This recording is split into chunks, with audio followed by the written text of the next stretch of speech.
Canada سے robotic engineering میں degree حاصل کرنے والی مشال پاکستان واپس آ کر بچوں کو روبوٹک انجینئر پڑھانے لگی. مجھے اپرچونٹی کینیڈا میں ملی. پاکستان میں نے دیکھا کہ یہ کوئی اسکوپ ہی نہیں تھا. 5 سال کے بچوں سے سٹارٹ کرتے ہیں, وہ روبوٹک سیکھیں گے, وہ AI سیکھیں گے. پشاور میں ایک ایسے باہمت خاتون کے ساتھ جنہوں نے کینیڈا سے روبوٹک انجینئرنگ میں ڈگری حاصل کی اور پھر پاکستان واپس آ کر یہاں مختلف اسکول اور کالجز میں بچوں کو روبوٹک انجینئرنگ پڑھاتی ہے. آئیے ان سے بات کرتے ہیں کہ کس طرح انہوں نے یہ مشکل ترین فیلڈ کیسے چوز کیا. آئیے ان سے بات کرتے ہیں. بچپن سے مجھے زیادہ شوق مشینوں میں تھا. مجھے مشینوں کی سمجھ زیادہ آئی. میں گھر بیٹھ کر کوئی ٹوئے کار وہ کھول لیتی تھی, لائٹننگ کیسے کام کرتا ہے وہ سیکھتی تھی. تو بس وہی پیشن تھا, تو فیملی نے سپورٹ کیا, انہوں نے کہا کہ کر لو. اس وقت تو گھر والے نہیں ڈانٹتے تھے کہ نہیں آپ نے تو ساری چیزیں ہماری خراب کر دی ہیں؟ بہت ڈانٹتے تھے. میں نے ایک بار شاید الماری کے دروازے کہ وہ ہنجز کھول دیے تھے, وہ کسی کو بتایا نہیں تھا, اور میری امی نے جا کر دروازہ کھولا تو ان کے اوپر ہی گئے تھے, اور جو مجھے اس دن پڑی تھی. تو ڈانٹتے رہتے تھے کیونکہ میں کوئی چیز کھول دیتی واپس بند نہیں کر پاتی. اچھا, واپس بند کرنا انجینئرنگ ڈگری کے بعد ہی سیکھا ہے کہ کیسے کریں. پھر آپ کس طرح کینیڈا چلے گئی, وہاں کس چیز میں آپ نے ڈگری حاصل کی, پھر why you decided to come back to Pakistan? Pakistan میں میل ڈومینیٹڈ فیلڈ تھا, زیادہ تر مرد ہی انجینئرنگ کرتے تھے, اتنا کوئی فیلڈ نہیں تھا لڑکوں کی. تو میرے پیرنٹس نے کہا کہ جہاں کرنا ہے, کون سے بھی کرنا ہے کر لو. تو پھر مجھے اپرچونٹی کینیڈا میں ملی. وہاں پہ میکٹرونکس انجینئرنگ ملا, جو کہ روبوٹکس ہوتا ہے, تو میکینیکل, الیکٹریکل, سافٹ ویئر, ان سب کو ملا کر ایک ڈگری ہوتی ہے, علیحدہ نہیں. وہاں پہ پھر میں نے اسٹیم سبجیکٹس اور روبوٹک سبجیکٹس کو پڑھانا بھی سیکھا. بچوں کو کیسے پڑھاتے ہیں, کون سے ٹولز استعمال کرتے ہیں, تو مجھے بہت پسند آیا, اور اسی میں کریئر آگے میں جانے کا. پھر فیملی کو واپس موو ہونا پڑا, ان کے ساتھ میں بھی واپس آ گئی. اور پاکستان میں نے دیکھا کہ کوئی اسکوپ ہی نہیں تھا. جو چیزیں میں نے وہاں فرسٹ ایئر میں سیکھی, میرے جو انگریز اسٹوڈنٹس تھے میرے ساتھ, انہوں نے اسکول میں سیکھا ہوا تھا اور ہم نے نہیں سیکھا. تو میں نے تب سے سوچا کہ خود یہاں پاکستان میں بھی ہم ٹرائی کریں کہ اسکول سے یہ سب کچھ سکھائیں. تو ہم 5 سال کے بچوں سے سٹارٹ کرتے ہیں, ان کو روبوٹکس اور ان ساری چیزوں پہ ٹرین کرتے ہیں. مجھے مختلف قسم کی چیزیں ٹیبل پہ نظر آ رہی ہے, یہ کیا چیز ہے, یہ کیا بلا ہے, کس طرح کام کرتی ہے, اس کے بارے میں بتائیں. میں ایک اوور ویو دے دیتی ہوں. تو یہ ساری چیزیں ہم یوز کرتے ہیں بچوں کو سکھانے کے لیے. اچھا, یہ ایک روبوٹک آرم ہے. اسٹوڈنٹس کو کیا ہوتا ہے, ان کو یہ پلاسٹک کے پیسز مل جاتے ہیں, اور ان کو فگر آؤٹ کرنا پڑتا ہے کہ کون سا موٹر کہاں لگنا ہے. یہ 4 موٹر اس میں لگے ہوئے ہیں, اس کو بناتے کیسے, اس کو پھر کمپیوٹر کے ساتھ پروگرام کیسے کرتے ہیں, اور ایک بار یہ سب کچھ کر لیتے ہیں, وہ پھر اس کو ایک روبوٹک آرم کی طرح استعمال کر سکتے ہیں. یہ آپ لوگ یہاں پہ بچوں کو پڑھاتے ہیں, یہ سکھاتے ہیں کہ روبوٹک آرم بنتا کیسے ہے, اس کی اپلیکیشنز کیا ہے. یہ کوئی خاص کام وغیرہ نہیں کرتا, جس بچوں کے لیے یہ کائنڈ آف آئیڈیا ہے کہ کس طرح روبوٹس کام کرتے ہیں. یہ تو اسمال اسکیل پروجیکٹ ہے. آئیڈیا یہ ہے کہ بچے بڑے اسکیل پہ اس کو امپلیمنٹ کریں. میرے اپنی یونیورسٹی کا پروجیکٹ ایک روبوٹک آرم تھا, 1.5 میٹر تھا. وہ ہم اسپیس اور نیوکلیئر اپلیکیشن میں استعمال کرے تھے.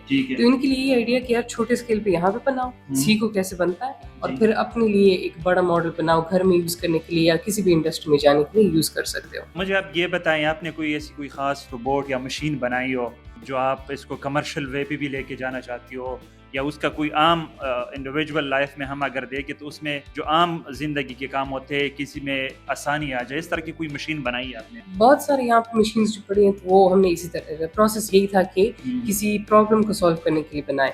یہ ایک ٹیسٹ ٹرائل تھا. اس کو بنانے میں ہم نے ایک 3D پرنٹر کا ہیلپ کیا ہے.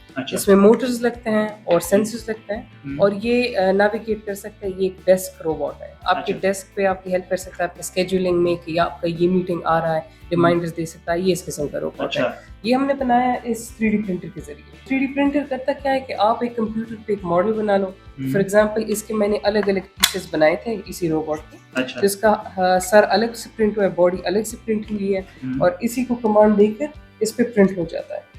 اینڈ اس کے بعد یہ اس میں ہم سینسرز لگا لیتے ہیں, موٹرز لگا لیتے ہیں, پروگرام کر لیتے ہیں, اور پھر یہ پورے ایک پروجیکٹ بن جاتا ہے. یہ خود بخود بن جاتا ہے, آپ نے صرف پروگرام ڈالنا ہوتا ہے؟ پروگرام ڈالنا ہوتا ہے, ماڈل ڈالنا ہوتا ہے, ہم کمپیوٹر پہ بنا لیتے ہیں اس کا ڈیزائن, اور وہ ڈیزائن اس کو بھیج دیتے ہیں, اور یہ 2 گھنٹے 3 گھنٹے میں ایک پرنٹ کر کے دے دیتے ہیں. اچھا, کمرشلی اس کی کیا پرائس ہو سکتی ہے مارکیٹ؟ منیمم اسٹارٹنگ پوائنٹ اس کی 1 لاکھ ہے. انڈسٹریل اپلیکیشنز کے بہت زیادہ ہیں. ابھی میڈیسن فیلڈ میں ہم کوشش کریں, ہم ایک پریسیجن لیب کے ساتھ کولیبریٹ کریں کہ جن کو پروستھیٹکس چاہیے ہوتے ہیں, روبوٹک ہینڈس, ان کے لیے ہم اس کے ساتھ 3D پرنٹ کر سکیں. بظاہر تو مجھے یہ نظر آ رہا ہے 4 بالز. یہ کیا بلا ہے؟ یہ اس کے بارے میں تھوڑا بتائیں. یہ اسے ایک ڈیش روبوٹ کہتے ہیں. اس کو ہم آن کر سکتے ہیں. ڈیش کا پرپز ہے کہ ہم کلاس 1-2 KG تک ان بچوں کو ہم پروگرامنگ کیسے سکھائیں. تو نیچرلی پروگرامنگ کرنا مشکل ہوتا ہے, ورڈز لکھنا, ٹائپ کرنا. بچوں کو تو ماؤس پکڑنا بھی نہیں آتے اس میں.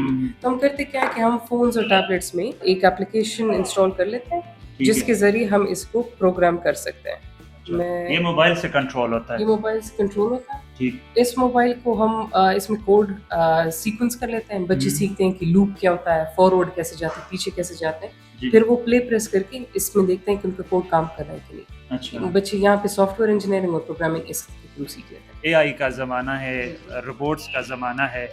تو آج کل خاص کر خیبر پختونخوا میں, پشاور میں اس کا اسکوپ کتنا ہے؟ لوگ یہاں پہ انٹرسٹڈ ہے, والدین خاص کر ہم اگر کہیں تو آپ لوگ کے ساتھ کتنے بچے انرول ہوتے ہیں؟ والدین اس فیلڈ میں انٹرسٹڈ ہے کہ نہیں؟ ٹرینڈز بہت زیادہ چینج ہو چکے ہیں. اس سے پہلے نہیں تھے, میرے زمانے میں یہی تھا کہ میڈیسن کر لو, ٹیچنگ کر لو, اس طرح کچھ کر لو. لیکن اب ٹرینڈز بہت چینج ہو چکے ہیں. اب پیرنٹس چاہ رہے ہیں کہ یار میرے بچے ٹریننگ کریں روبوٹکس میں, AI میں.